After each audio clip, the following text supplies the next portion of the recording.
Ja ma arvan, ja näiteks ma tooks välja selle, et mulle annab hästi palju motivatsiooni juurde see, et sellised väiksed töövõidud, et kui mingigi pere on saanud abi ja sealt tuleb mingigi selline tagasiside positiivne, me saime päriselt ka abi ja nad tänavad, siis minul on küll päev korda läinud ja see näitab, et me teeme päriselt ka õiget asja.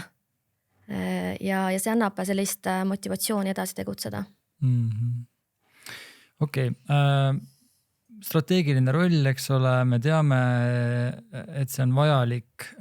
Kuidas tõsta selle nagu ametikoha sellist usaldusväärsust nagu nii, et a la stiilis, et kas seal peaks olema mingisugune eetikareegel, koodeks näiteks meedial, et nad või peaksid ainult positiivse külje alt seda kajastama. Et selles suhtes, et nad nagu clickbait või kollast meediat on hea toota, eks ole, aga ma ise näen, et kui meedia aitaks kaasa, siis oleks võimalik seda rolli nagu mainet parandada selles võtmes, et inimesed nagu aitaksid, toetaksid teid, ühiskond toetaks teid rohkem, kui täna seda teevad. Aga mis te ise näete veel, mis võiks olla sellised asjad?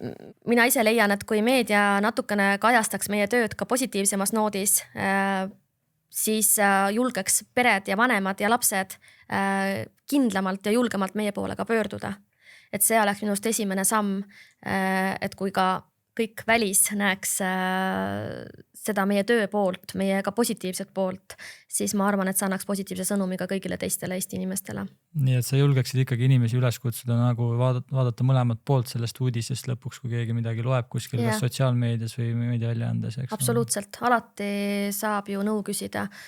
Minu arust hästi tänuväärt tööd teeb lasteabi telefon 116 111, kus nad on teinud väga head teavitustööd ja sealt on ainult positiivne tagasiside ja tänu sellele on hakanud tulema sealt poolt väga palju teavitusi meile, kus me tõesti leiame üles need abivajavad lapsed, abivajavad pered ja mitte ainult pered ei võta selle telefoniga ühendust, vaid sinna helistavad ka lihtsalt võib-olla mures sõbrannad, kooliõed, pinginaabrid, kus nad näevad, et nende hea sõber on hädas ja me saame niimoodi abi pakkuda sellele lapsele ja noorele. Ja nagu ma aru sain, siis ei ole nii, et keegi helistab ja te kohe tormate ust maha rammima, vaid te ikkagi nagu reaalselt uurite, vaatate sinna sisse ka ja lähtute seadustest ka, et ei ole päris nii, et saate kõike teha ja tulete ja kohe kuri ametnik tuleb, eks ole. Absoluutselt mitte, et meie järgime täpselt seadusi ja meil on oma reeglistik ette antud, mis aja jooksul me peame midagi tegema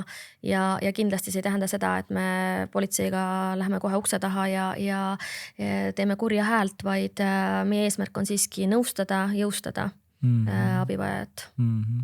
Anna, mis sina ise näed, et kuidas saaks selle rolli nagu sellist rolli natuke atraktiivsemaks muuta või teha sellised?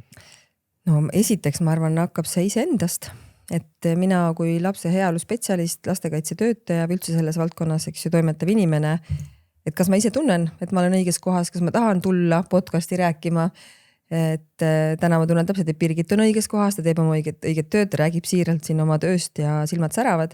Ise ma samamoodi olen nagu väga fännan lastekaitset ja pean ennast selliseks südamelt laste kaitsjaks. Et ma täpselt ei tea kõikide meie või siis ka Eesti lapse heaolu spetsialistide sisemaailma, aga see hakkab ise endast, et kui mida meie välja kuvame siis selles rollis, et kas me räägime ka neid häid asju ja kas me ausalt räägime seal neid raskuseid ja kuidas me neid ületame, et hästi palju hakkab sellest ja julgusest tulla kas siis podcasti või üldse nagu rääkida ja kõneleda selle ameti ja rolli eest, et see on kõige lihtsam viis, et ise hakata levitama selle töö nagu ägedust ja toredust ja ka raskust, kui tõesti aus olla. Aga jah, see Birgiti välja toodud meedia, lihtsalt me võime paluda neile, et jah, see sama eetika küsimus, et kas eetiliselt võiks nagu panna piiri, et ei räägitaks halba lastekaitsest. Õnneks on mingi eetika, mis kaitseb lapsi, et see on oluline meie jaoks täna, et kui tõesti keegi ajakirjanikest arvab, et meie tööd on vaja niimoodi kuvada, me ei saa seda nagu keelata, peast lapsed oleks hoitud ja kaitstud nendes lugudes. Aga muidugi me ootame, et see oleks minu meelest väljakutse siis ajakirjandusele, et tehke mingi selline äge lugu, mis näitab laste heaolu spetsialisti heas valguses ja samas kogub ka klikke. et võtke keegi see vastu ja tehke mingi äge lugu, tulge rääkige meiega, mis me teeme ja kuidas me oma elu elame. Kas või näiteks sellest, et vanemad, kes on tundnud, et nad on saanud abi, eks ole, et mingisuguseid edulugusid rääkida ja kogemuslugusid on ja avatult, eks, et see kindlasti aitaks. Absoluutselt, see julgustaks ka teisi samasuguste probleemidega kimpus olevaid noori ja peresid.